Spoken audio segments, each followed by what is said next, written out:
Nah, kalau bicara harga mahal Neymar itu akan sangat sulit, akan sangat lama untuk dilewati, maka ini akan menjadi sebuah label pada seorang Neymar. Karena sampai sejauh ini Neymar belum memberikan gelar juara bagi PSG yang sudah membayar harga 222 juta euro. Gelar juara Liga Champion maksud saya. Jadi PSG masih menunggu persembahan trofi Liga Champion dari Neymar gitu loh.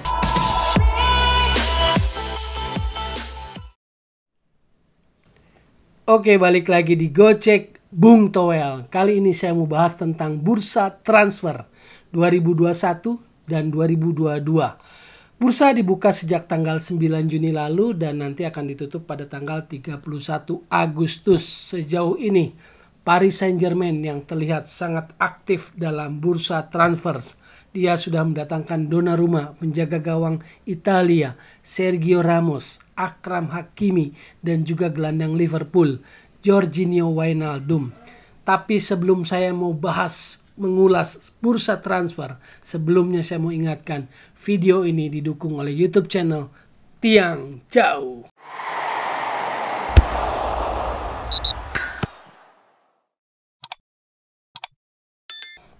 Silakan mampir ke YouTube channel Tiang Jauh, ada banyak flash news sepak bola menarik.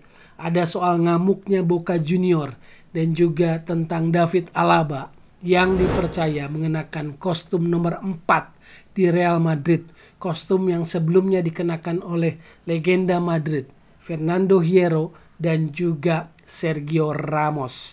Jadi simak, linknya ada di deskripsi. Silakan mampir ke YouTube channel Tiang Jauh. Oke, kita mau bahas soal bursa transfer. Jadi buat saya ada dua aspek yang bisa mempengaruhi bursa transfer. Satu aspek ekonomi, yang kedua aspek sporting atau aspek sepak bolanya, aspek pemainnya. Yang pertama bicara soal aspek ekonomi, situasi sekarang faktor pandemi itu sangat berimbas pada keuangan klub. Lalu yang kedua ada banyak klub yang tersangkut utang, seperti Barcelona juga sedang mengalami krisis finansial, utang cukup besar, dan hal lainnya adalah bagaimana klub-klub itu sedang berusaha memangkas gaji pemain. Jadi jangan heran ada pemain-pemain besar, pemain-pemain bintang yang gajinya sudah terlanjur besar, akhirnya dilepas ke klub lain. Karena itu bagian dari situasi ekonomi yang harus dihandle oleh klub-klub raksasa Eropa. Jadi faktor pertama itu tadi, ada banyak persoalan ekonomi, krisis finansial, faktor pandemi COVID. Jadi saya menduga bahwa bursa transfer musim ini itu tidak akan terlalu bergejolak. Tidak akan terlalu ada sesuatu yang menjadi headline sangat luar biasa. Memang masih ada waktu, jadi paling ada nama-nama besar nanti yang sudah mapan, seperti isu-isu yang terjadi belakangan hari ini. Lewandowski sedang dirayu-rayu oleh Chelsea, Harry Kane di Inggris mungkin gosipnya rumornya ke City, lalu Pogba juga yang kabarnya akan keluar dari Manchester United. Jadi transfernya akan bergerak di sekitar bintang-bintang yang sudah mapan, tetapi di bintang baru akan sangat minim.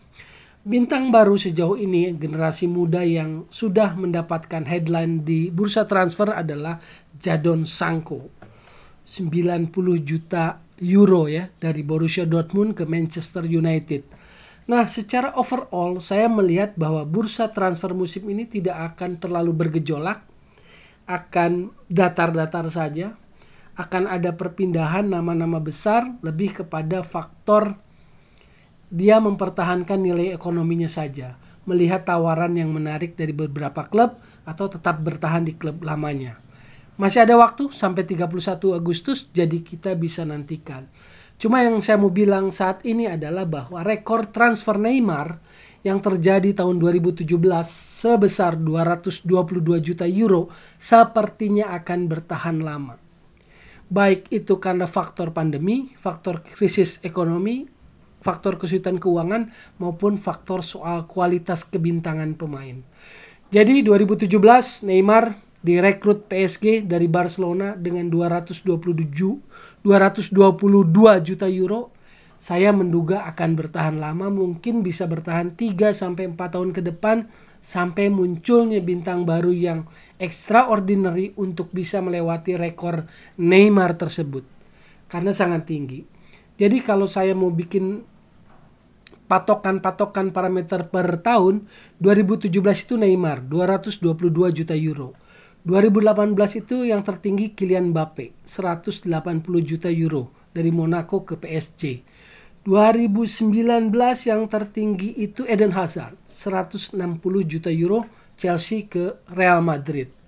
2019 2020 Kai Havertz Bayer Leverkusen ke Chelsea. 2020 saat mulai pandemi melanda, kita lihat bursa transfer tidak bisa melonjak dengan angka tinggi. Kai Havertz hanya di angka 80 juta euro. 2021 yang tertinggi sejauh ini sampai per hari ini adalah Jadon Sancho. Borussia Dortmund ke Manchester United 90 juta euro. Memang masih banyak gosip-gosip lain terkait pemain-pemain yang sudah mapan. Griezmann masih nyangkut, masih macet. Dealnya antara Barcelona Atletico Madrid karena pertukarannya dengan Saul Niguez juga belum tentu disetujui oleh Atletico Madrid. Tapi juga sulit Griezmann di angka yang bisa melampaui 100 juta euro sepertinya di situasi sekarang. Jadi kita lihat sejauh ini cuma tinggal Jadon Sancho 90 juta euro. Dan bicara tentang aspek sepak bolanya, aspek sportingnya, memang sangat sulit mengharapkan sebuah transfer yang luar biasa. Karena seorang bintang lahir kadang dalam satu dekade tertentu. Misalnya kalau kita ukur dari kebintangan yang mulai dari periodenya Ronaldinho itu lahir tahun 80. Butuh 5 tahun untuk kemudian muncul seorang Cristiano Ronaldo, kelahiran 85. Tidak lama setelah Ronaldo, katakanlah satu generasi, muncullah Messi yang kelahiran 87. Angkatan 87. Angkatan 87 La Masia memang luar biasa, termasuk Cesc Fabregas.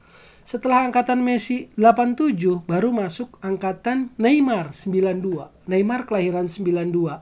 Seumuran lah dengan Griezmann yang 91. Jadi kita lihat interval waktunya seorang bintang hebat yang extraordinary itu kurang lebih 5 tahun lah. Lalu ketika dari Neymar 92 ke Mbappe 98. Ada selisih 6 tahun. Jadi interval waktunya lihat periodenya 5 tahun, 6 tahun. Lalu ke generasi Mbappe ini kan kurang lebih sama dengan generasi Jadon Sancho dan Erling Haaland ya, kelahiran 2000. Jadi dari Neymar ke generasi Jadon Sancho, Mbappe, Erling Haaland itu ada interval atau ada jarak usia 6-8 tahun. Nah, jadi kapan kira-kira rekor Neymar itu akan pecah ini sangat sulit diprediksi. Apalagi menyangkut kondisi ekonomi dunia saat ini gitu loh. Nah, kemungkinan kalau hitungan waktu interval gitu jadi kita menunggu pemain yang nanti kelahiran 2005 atau 2007 yang memang punya kualitas di atas rata-rata gitu loh. Itu kalau berdasarkan siklus kelahiran bintang yang terjadi di sepak bola. Nah, kalau bicara harga mahal Neymar itu akan sangat sulit, akan sangat lama untuk dilewati, maka ini akan menjadi sebuah label pada seorang Neymar.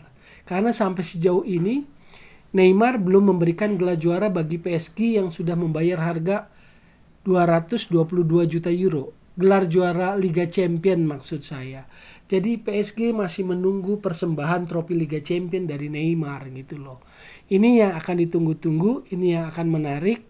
Jadi buat saya bursa transfer tidak sekedar dalam konteks perpindahan satu pemain dari satu klub ke klub lain, tetapi juga dalam kerangka kita lihat bahwa saat ini angka bursa transfer akan stuck di jumlah tertentu. Karena misalnya Eden Hazard aja yang 2019 bisa mencapai 160, sejauh ini sebetulnya belum bisa membuktikan membayar angka itu untuk Real Madrid karena memang banyak terganggu dengan cedera juga. Jadi Eden Hazard belum memenuhi label angka 160 juta euro yang dibeli Madrid dari Chelsea gitu loh. Karena faktor juga ada kebugaran, ada cedera yang dialaminya. Nah, hal-hal seperti inilah yang menurut saya menjadi sangat menarik Untuk saat ini belum ada bintang yang akan bisa melampaui rekor-rekor itu. Sejauh ini baru Jadon Sancho. Erling Haaland ada di urutan berikutnya, walaupun sepertinya Erling Haaland masih butuh waktu menurut saya, dan juga tidak akan terlalu bombastis jika sampai ada yang mentransfernya, tidak akan melewati dari angka 100 juta euro. Jadi saya pikir itulah ulasan saya tentang bursa transfer. Masih ada waktu sampai 31 Agustus, kita lihat siapa nama-nama besar yang sudah stabil yang akan berpindah klub, dan itu akan mempengaruhi peta kekuatan klub-klub itu terutama di kancah Eropa di Liga Champion. Sekali lagi saya ingatkan, tetap jadi solusi dan bukan polusi sepak bola. Tetap terus di Gocek Bung Toel.